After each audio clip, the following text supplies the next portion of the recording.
Mga kabayan, hindi nyo mababayaran ang mga senador at hindi nyo pwedeng diktahan at utusan ang Senado para sa pansarili nyong interes.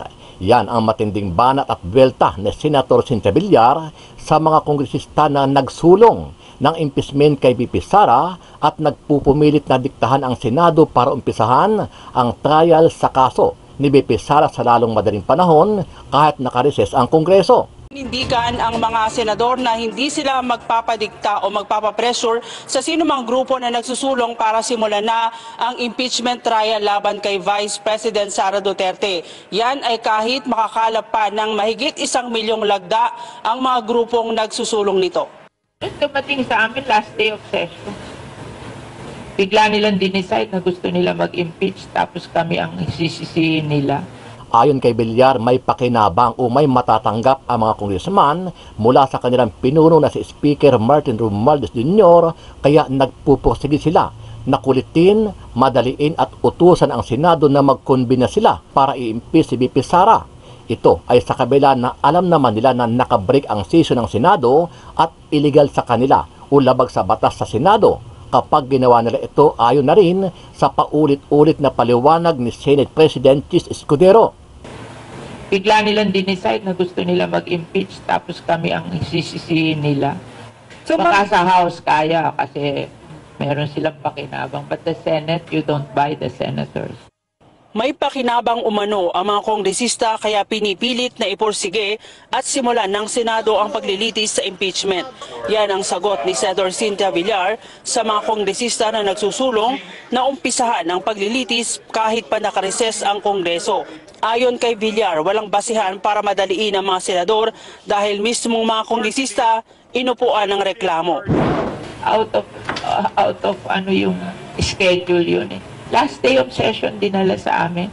Bigla nilang dinicide na gusto nila mag-impeach tapos kami ang isisisihin nila.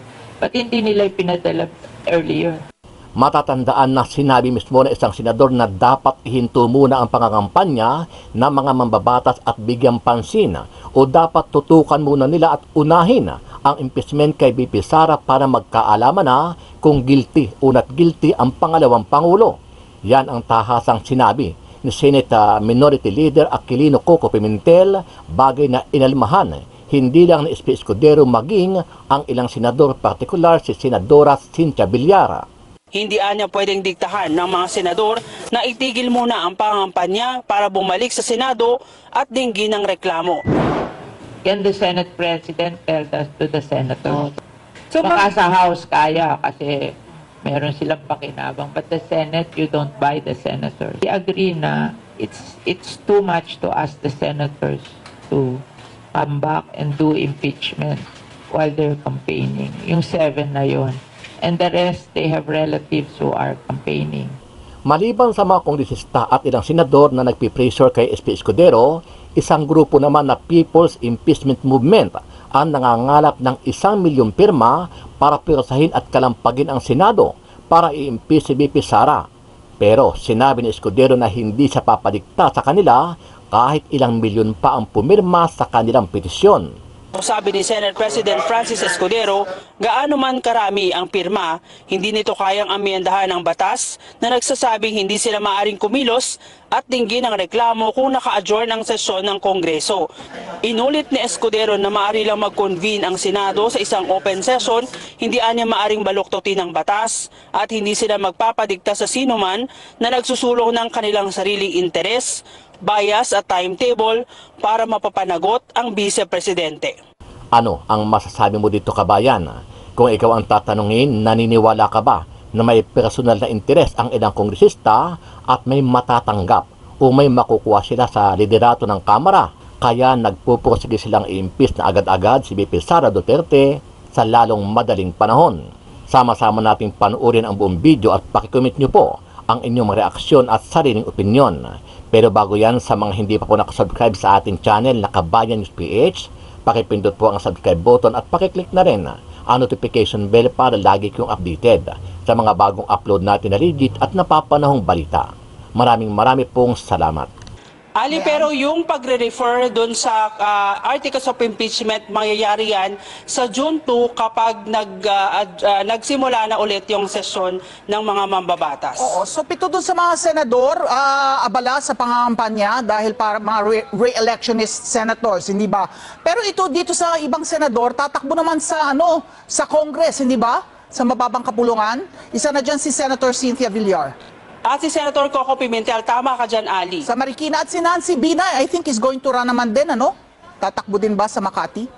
Si Senator Nancy Binay ay tatakbo bilang alkalde sa Makati kapalit ng kanyang kapatid na kumakandidato ngayon sa pagkasenador. Oo, yun lang yung sinabi niya, you don't buy the senators, no? Hindi, dahil yung kapakinabangan nitong mga kongresista sa mababang kapulungan sa agarang pag-uumpisa ng paglilitis. Ayaw niya ng, tama ka, Ali, ayaw niya nang sabihin, pero ang pasaring ng senador, may pakinabang at may makukuha yung mga kongresista sakaling mapursuy ang impeachment laban kay Vice President Sara Duterte. Okay, klaro. Ito na nga, pag-usapan na naman po natin itong PhilHealth. Kung ano na ho ba nangyari dyan? Kasi nakikita ho natin sa mga social media posts na kesyo pinababalik ng Supreme Court yung pera na tila ninakaw.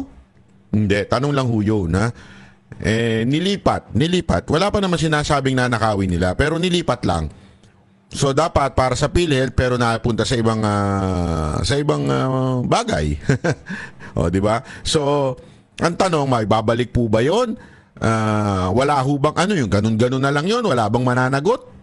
Hindi pwede 'yun, di ba? Kasi kung sinabing mali yan, sandali. Dapat may managot. Hindi pwedeng ganun. Kaya alamin po natin sa isa sa mga bumusisi niyang issue na yan, di ba? At sila din ho ay nagsampa ng patungkol ho dito sa budget. Actually, isipin niyo mabuti ito mga kababayan, ha? Ito po ay parte lamang ng anomalya dito sa budget.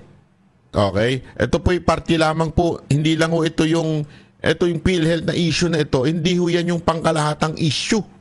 May issue pa ho na iba doon sa budget, doon sa winalangya sa budget. Yung blank na na finila pa ng ewan ko kung sinong technical group yan. Pangalawa, ito sa PhilHealth, yung pag-transfer ng budget kahit hindi naman nagagampanan ng tama ang trabaho ng PhilHealth. Di ba? Na dapat talagang binabayad sa mga ospital. Ang dami nga ho nilang utang pa. Pangatlo, yung dapat ang pinakamataas na budget sa mga sa GAA ay yung edukasyon. Batas po yan na dapat sinusunod, pero yung mga yan hindi ho nasunod na maayos. Kaya nga ho mga kababayan, etong PhilHealth lang ho ito. Yung sabi nga nasa lang yan. Nasa tip pa lang yan. Hindi pa ho yan yung pinaka-anomalya. Pero nga dito pa lang nakikita natin na kahit to Supreme Court, medyo napansin na meron talagang problema dito sa budget. Winalang niya. Kasi alam naman po natin kung ano nangyari sa budget sa Pilipinas. Ipinamigay sa ayuda. At yung ayuda na yan, inalat doon sa mga congressman na kaanib nila, di ba? So, yung mga congressman na pumirma ng impeachment, ang balita natin dyan, meron daw talagang inalat na ayuda sa kanila. O ikaw, ano ka? Dito ka, meron ka. O ikaw, meron ka ayuda. O ayan, bibigyan ka namin para sa distrito mo, para manalo ka. O di ba? Ganun daw nangyari. Pakinggan natin ng paliwanag ni Attorney Vic dito. Update po tayo sa naging hearing kanina sa Supreme Court regarding dito sa the way I describe it, anomalous and unconstitutional 2025 budget. Kaysa daw kayo, kahapon pa humingi na ako ng pamanhin at pasama talaga ang ating pakiramdam at boses. Balit, meron tayong obligasyon sa inyo na maghatid ng update at meron ho ako obligasyon sa inyo na humarap kanina sa Korte Suprema bilang kinatawan ng mga ordinaryong Pilipino, ng mga manggagawang Pilipino na kaisa po dito sa ating inihatid na kaso sa Korte Suprema na humihingi na ideklarang null and void at unconstitutional itong 2025 national budget. sapagkat pera nyo po ito taxpayers money po ang involved dito at bahagi rin dito yung isa sa ating mga argumento kung bakit dapat itong ideklarang unconstitutional dahil meron pong private money involved.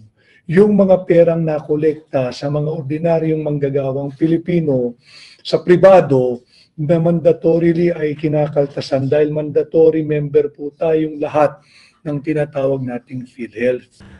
Paliwanag lang natin ito na matindi kasi alam nyo mga kaibigan yan, yung tinatanong ng Supreme Court, bakit hindi automatic na ginagawa yan?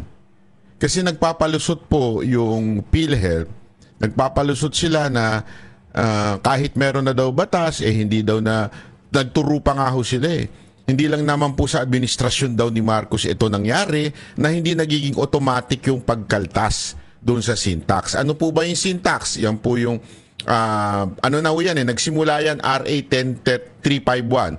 Tapos nung 2012, ngayon naging RA 11467 2020, in-expand ho yan kasama e-cigarettes at saka sugary drinks. Yan po yung tatlong pinagkukuhanan, alcohol, tobacco, products, kasama yung sigarilyo, lahat-lahat, vaping products, sweetened beverages. So merong porsyento doon sa tax na binabayaran ng mga kumpanya na yon. Yung sabi nga ni Attorney B, 80% ay dapat matik na. Hindi pwedeng galawin ng Kamara, hindi pwedeng galawin ng Senado dahil ito'y Republic Act. Ibig sabihin, batas ho ito. Hindi ho ito pwedeng baguhin ng GAA yung sa budget. Hindi ho nila pwedeng kalikutin yan kasi matik ho yan. Hindi pwedeng sabihin ng Department of Budget Management at sasabihin ng Presidente, hindi, ganito lang ialat ninyo. Hindi pwede. Bakit kanyo? Kasi nga ho, batas po yan. So matik yan. Matik, pag merong syntax, yung kinuha syntax na yon 80% yon according to Attorney Vic, at yan po ay diretsyong mapupunta na sa PhilHealth at gagamitin ng PhilHealth yan para sa mamamayang Pilipino. Saan po ba? Sa mga benefits ng PhilHealth, like sa ospital, lahat po dapat diretsyo ng punta dyan. Yan yung nagtataka sila. Bakit pinakialaman? Hindi po pwede yun. Kaya nga sabi nga, di ba, na Supreme Court Justice na si Ko ay ibalik. Dapat hindi ganyan. Ang dahilan pa nung pasensya na do sa ASIC ng PhilHealth, hindi kasi hindi naman nangyayari yan kahit sa ibang mga administrasyon. Sabi pa nga nung judge, sandali, hindi na yun na pinag-uusapan natin. Ito na. Dapat kayo, kung may problema pala at hindi nagagawa yan, sabi nga niya, dapat ayusin yung board. Di ba? Ibig sabihin yung mga board member ng PhilHealth. Kaya importanteng maunawaan natin ito kasi batas po ito. So binigyan po ng zero funding ng gobyerno yung administrasyon ni Bongbong Marcos ang PhilHealth ngayong taon. Kaya maraming umaalma kung binigyan ng zero funding ang PhilHealth. Hindi po kasi dahilan na meron di umanong 600 million pesos reserve fund ang PhilHealth. That's not the point. The point being, saan napunta yung mandatoring kinakaltas tuwing sahod mula sa mga nagtatrabaho sa pribadong sektor. Patatandaan po ninyo, lagi kayong binabawasan sa inyong sahod. Hindi nyo pa man nahihipo yung inyong pinaghirapan tuwing kinsenas at katapusan, kinakaltasan po yung inyong mandatory contribution kasi miyembro ho tayong lahat ng PhilHealth. Yun din po yung ating hinahanap. Yun din po yung ating basihan ng unconstitutional because there is no way that the government can decide na bigyan ng zero budget or defunded ang PhilHealth.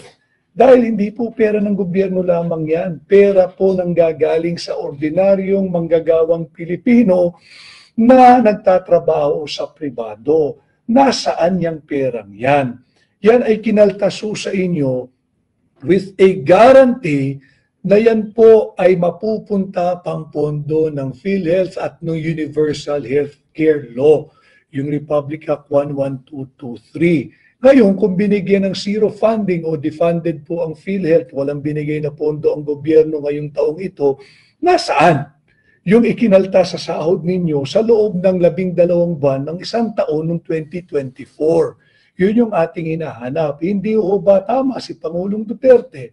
Pagka may kinaltas ka with a promise that this particular money or fund will go to your PhilHealth, at hindi ibinigay sa PhilHealth yan, hindi po ba't estafa ang tawag dyan? So, itong tinatawag, sinasabi nga ni Atty. Vic, yung malversation ng funds. Ibig sabihin, ito po'y isang krimen, ha?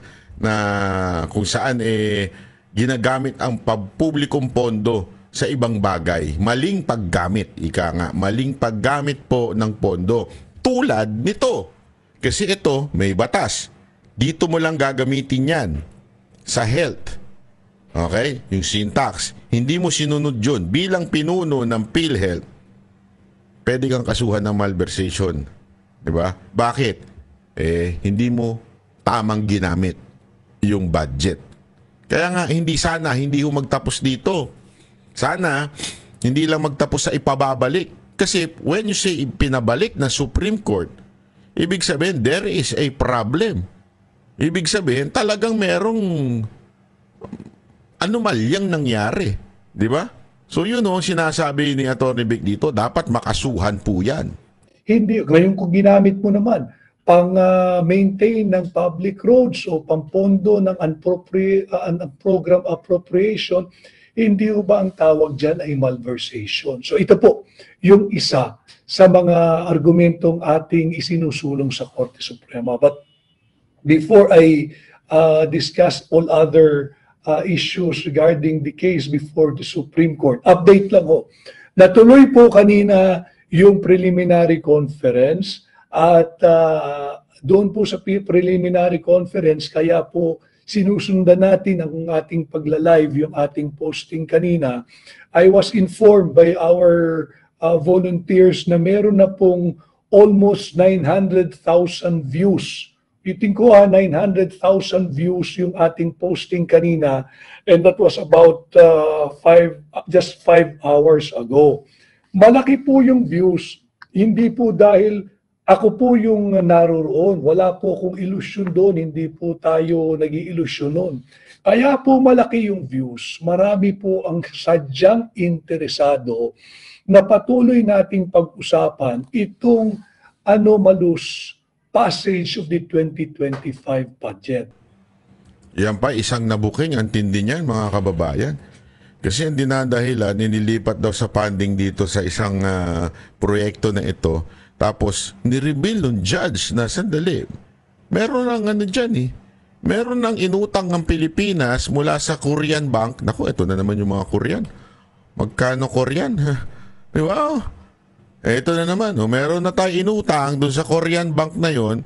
Tapos, inalat na doon sa proyekto na yon. Bakit pa kinuha dito sa PhilHealth, pinalipat pa doon? Naku po, patay tayo dyan. Talagang sobra na ho ang ganid. Alam mo, meron ako nakausap na official kaganina. Kapong pala.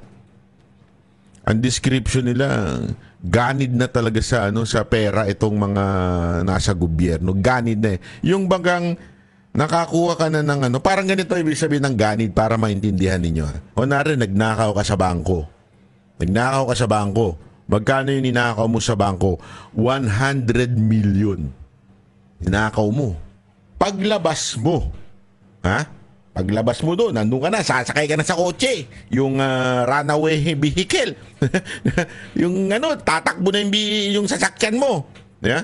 Bigla mo naalala, ay sandali, doon sa counter 3, kabisado mo pa, doon sa counter 3, may naiwan na 100,000. Pero may hawak ka ng 100 million, May hawak ka ng 100 million. Papasok ka na ng sasakyan para tatakbo na kayo. Sa sobrang ganid mo, binalikan mo pa yung 100,000. Yun, dumating na yung pulis, huli ka. So ibig ko lang sabihin, mga kababayan, ganun po ang description ng ganid. Sagad sa buto. Marami ka nang nanakaw, gusto mo pang dagdagan. Di ba? Kahit Hindi mo na nga alam kung saan mo na ilalagay yung pera mo eh. Dahil sa sobrang laki mo na eh. Sino kaya yun, yung malaki na yun? Eh? Laki-laki mo na sa sobrang pagnanakaw mo tapos gusto mo pang madagdagan? Baka bangungutin ka niyan, sana. I already submitted myself kanina doon sa Korte Suprema.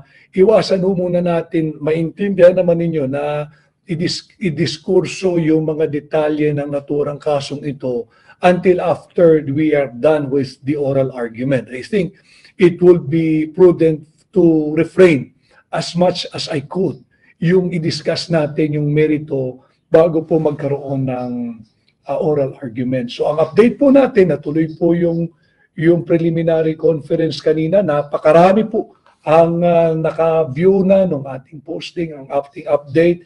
Hinihingi ko po na sana ay patuloy ninyong i-like at i-share ang lahat po ng ating posting at pagla-live ng ganito dahil hindi lamang po tayo kandidato ngayong May 12, 2025. Ako rin po tumatayong bilang representante ninyo sa kaso ng mamamayang Pilipino na nakabinbin po sa Korte Suprema. So there will be days, pagpamanhin po ninyo, I will also miss you, that I might be absent sa campaign trail, sa campaign sortie dahil naghahanda po tayo para sa oral argument. Ang naging kautusan po ng Korte Suprema ay tuloy ang oral argument sa April 1. At bukod po sa unang itinakdang April 1, nagdagdag po ng araw ang Korte Suprema. Ang sabi po ng Korte Suprema sa lahat ng abogadong naroroon at pati lalo na sa mga petitioners kagaya ko po sa ngalan po ng Sambayan ng Pilipino ay buksan na ang April 2 and 3 at naghahanda na po ang Korte Suprema para sa oral argument sa kasong ito. Hindi lamang po isang araw ang ibinigay. April 1, April 2 at April 3 ang itinakdang araw ng Korte Suprema para po sa oral argument. Mabuti po yon sapagkat yun ay sagisag na interesado ang Korte Suprema at binigyan nila ng 3 araw. Napakahalaga po ang oras ng ating mga kagalang-galang na hukom o mahistrado na kabahagi ng Korte Suprema. Naalala ko kasi po nung nagkasakit po ang aking ina, sa ibang bansa po kasi, mga kababayan, hindi porket kumukuha ka sa insurance o sa kanilang mga alam mo yun, sa kanilang government, ibig sabihin mahirap ka, di ba? Hindi ganoon. Matik na po yun sa ibang bansa. Talagang ang kakargo sa'yo, pag nagkasakit ka, insurance mo. Kasi nga, binabawasan ka sa sahod mo, sa gobyerno, o sa pribado, at the same time, may mga batas na doon mapupunta yung para ho sa may mga sakit. Alam mo, nung pandemya, diyan yung na-realize na pagsak talaga ang ating health system. Di ba ho? At nagkautang-utang nga po. Naintindihan natin kasi pandemya, walang trabaho. Pero yun nga yung nakakapagtaka. May mga problema na nga tayo noong time na yon. May mga kailangan na tayong bayaran noon. Ngayon na may pondo na tayo, bakit inilipat, tinanggal? Ang daming sakit na, alam mo yon, sa Pilipinas, hindi porket siguro kung meron mang kayang magpagamot lang dyan, mga milyonaryo siguro yun. Yung talagang milyonaryo. Di ba? Yun yung kaya magpagamot nang hindi tumihingi ng tulong sa gobyerno. Pero tayong ordinaryong Pilipino, even yung tinatawag nating middle class, hindi ko natin kaya yan. Pag nagkasakit ka, ubus ang pera mo. As a matter of fact, we are working for our health. Remember that? Iyan isa sa mga dahilan kung bakit tayo kumakain ng todo-todo. Pinag-iipunan mo yung gamot mo dahil magkakasakit ka pag tanda mo. Tama, mali? Di ba? Yan ang dahilan eh. Etong tanong dito. Bakit yan ang ginawa ng gobyerno? Hindi na nga maayos ang healthcare system ng Pilipinas. Meron tayong PhilHealth na supposedly sasalusana sa atin. Na-discover nga ni Senator Bongo, di ba? May mga hindi pa kayang tustusan. Sa akin noon, dami lumalapit sa akin. Wala ako napapailing lang ako kasi una-una, wala naman akong pera na masasabi kong talagang kaya kong tumulong sa taong may sakit. So naghahanap ako lagi ng tutulong pero iisipin mo, bakit ganun sa Pilipinas? Nakakalungkot eh. 'Di ba? Nakakalungkot po sa Pilipinas, pag may sakit ka, maghanap ka ng kakilala na politiko para tulungan ka.